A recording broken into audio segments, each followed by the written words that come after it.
Good Monday morning, everyone. Welcome to WMBD this morning. Have you seen those one-pan meals? The videos shared all over Facebook. I really do love those videos. Yeah. Well, local dietitians are getting in on the trend with their own healthy spin. That's ahead. But first, topping your news this half hour, today marks the 31st anniversary of the federal holiday honoring Dr. Martin Luther King Jr. Right now, Governor Rauner is walking in to deliver his budget address. Many critics wonder what he will say since the state is now in its 8th month without a 2016 budget. But first, we begin with breaking news. Police arrest the ex-husband of a woman found dead in her office last fall. 56-year-old Kirk Zimmerman was taken into custody this morning. And right now, we're also following the latest on 2 Peoria police investigations. Now, the first, a deadly home invasion. The second, an overnight shooting. Now to the first one, a deadly home invasion. It happened in the 2400 block of West Antoinette just before 10:30 last night. Getting our first look at the scene right now. A man called police saying he heard noises in his home, found his front window broken, and the suspect trying to get in. Our top story at noon, a tense morning for employees and travelers at Peoria International Airport. It has since reopened, but earlier it was a different story. Now, authorities say the woman is claiming that the package is a training device for abortion clinics. The sheriff's office is leading this investigation. We will have updates throughout the day on air and online. 9 tornadoes reportedly touched down in LaSalle and Bureau counties, and 5 tornado reports in Livingston County are responsible for severely damaging buildings and injuring 4 people in Pontiac. Severe weather causing damage to this Shell gas station and other buildings around the area. 7 people are recovering after the EF2 tornado blew through Pontiac.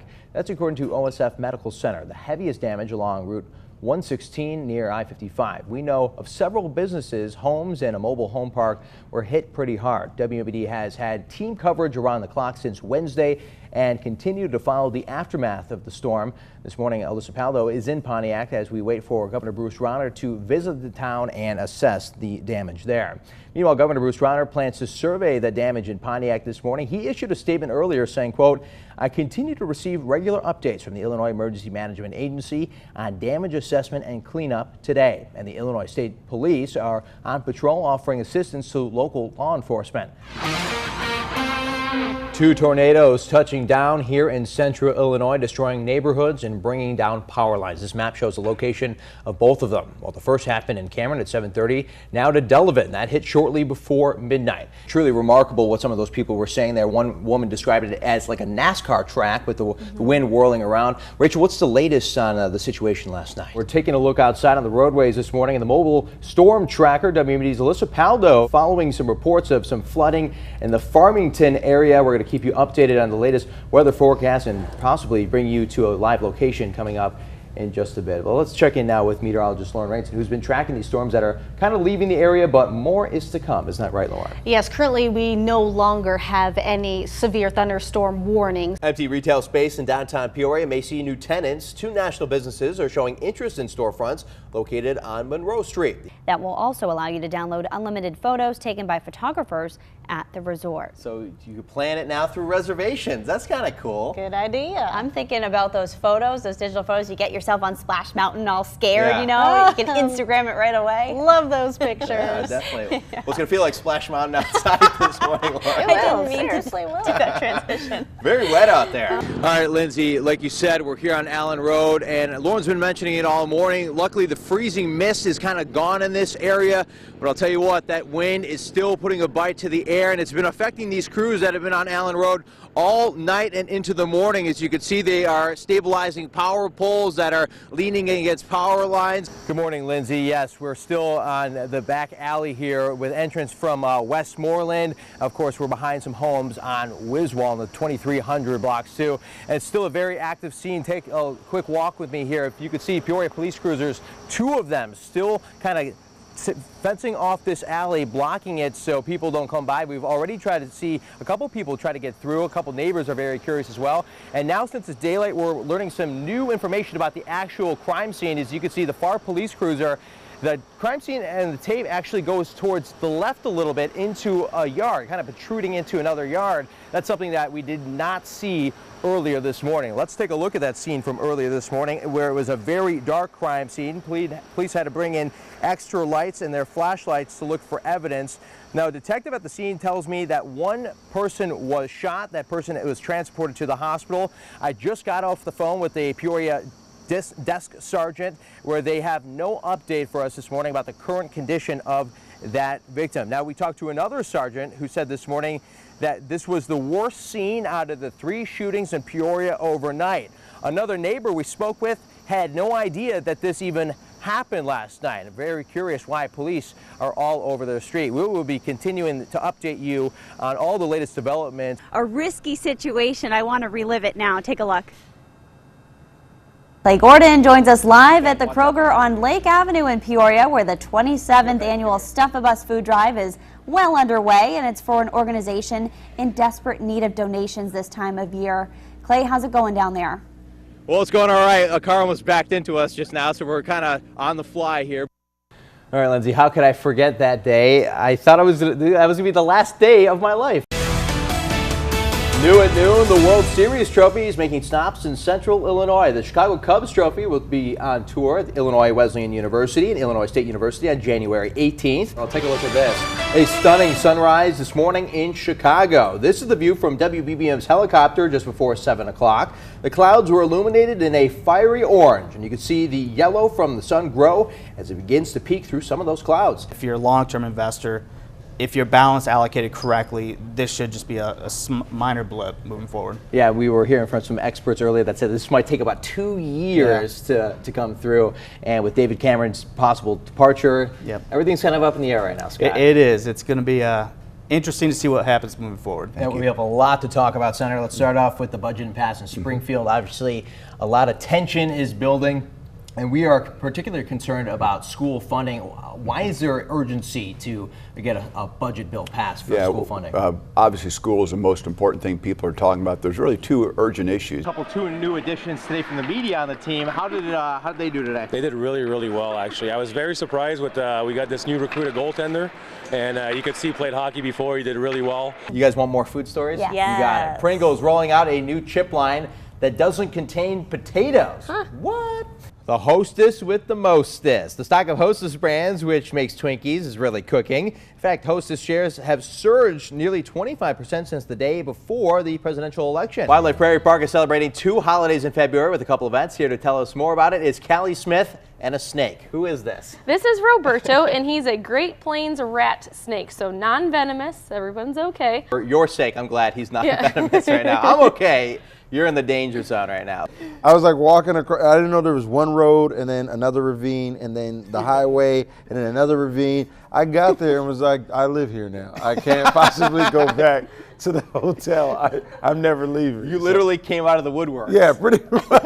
And I'm happy we're running a story on this because this is a sneaking suspicion that something that I always thought happened, that dogs do understand certain tones. And I have a quick example. I have 2 pugs. My family has 2 pugs. And every time I end something up as a question, they always go, like that. I love that. You know what I mean? And I've seen that on a lot of viral videos. That I wear this little thin belt, and I'm wearing one right now underneath my dress around my waist, and it works just fine. All right, good. You don't have to show us. Just keep it. I won't show you, just leave it as is, and we'll move on from there. Moving a West Bloomington neighborhood forward is the purpose behind a revitalization project. One recent graduate in the Twin Cities is doing her part to enhance the area, standing up so others can sit back. Meet this week's CI hero. It has been an ongoing issue. People are speaking out on Connect Transit's new fixed bus route plans. One concern, there was nowhere for riders to sit. Somebody said that one of the residents had fallen and that there is a need for this seating. Julie Lewis, a recent graduate of Illinois Wesleyan University, noticed people waiting for the bus are standing in grass and in some areas mud. Her solution, building benches. How do you figure out what kind of model bench to build? A lot of Googling. But Lewis did not have tools or a workshop, so she approached the tool library in Bloomington. The first thing that we always think of is, how can we make this happen? The staff of the tool library helped cut the wood. Lewis then finished the bench at home after checking out a power drill and clamps. This is the second bench. The first one is still in her living room. We took a picture and posted it on Facebook, and we had a huge amount of feedback from the community saying, how can I get involved? I want to help build. And it kind of snowballed from there.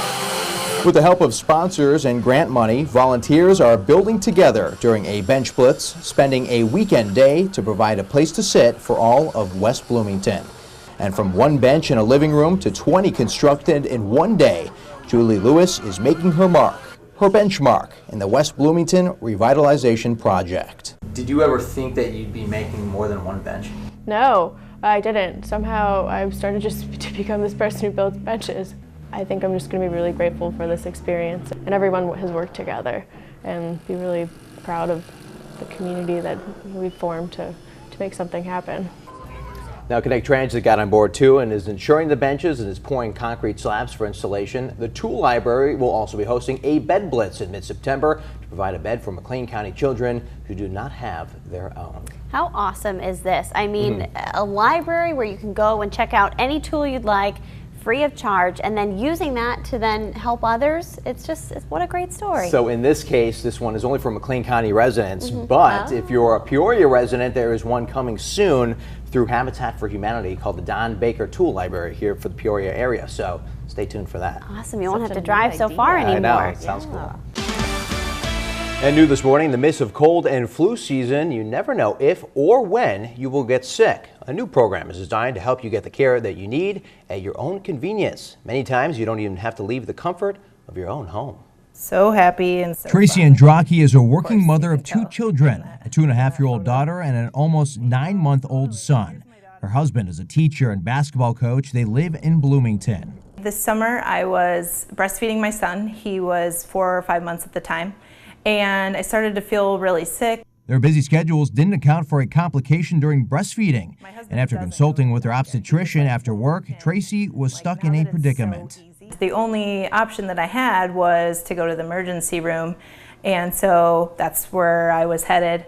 And then she called me back and said, "No, wait, I forgot. You don't have to go to the emergency room. I'm going to connect you to OSF On Call." OSF On Call started back in June. Since then, hundreds of patients like Tracy Andraki have taken advantage of the telehealth service. Because you have patients that have small children, you have patients that may be older or maybe not as mobile as other patients, and so this really provides them a way to see a professional in a quick time period and get their issue taken care of. Dr. Lau practices family medicine at OSF St. James in Pontiac. He recommends the service to patients who are new to the area and haven't established a primary care doctor, patients that don't feel like leaving their beds, and people who are sick on the weekends outside of normal business hours. Now, typically, how long do you think each visit is? Yeah, so it takes about, average wait times in the 5 months we've been doing it is probably 10 or 15 minutes.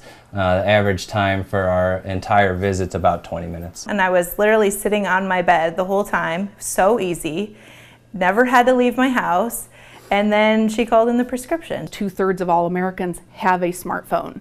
And so they're used to using a smartphone, and a lot of them already do use FaceTime or Skype with their, with their loved ones that may be in a different state. So it's really just as simple as that. So it's technology that they're used to using for social aspects, but we're utilizing it for healthcare. We've ended up finding that probably about 70% of patients were able to help online without other care. And the cost to sign up is $35 with a credit card. Andraki has used it twice. $35 is about the same as what my copay is for a doctor visit, but it's significantly less than going to the emergency room in the middle of the night.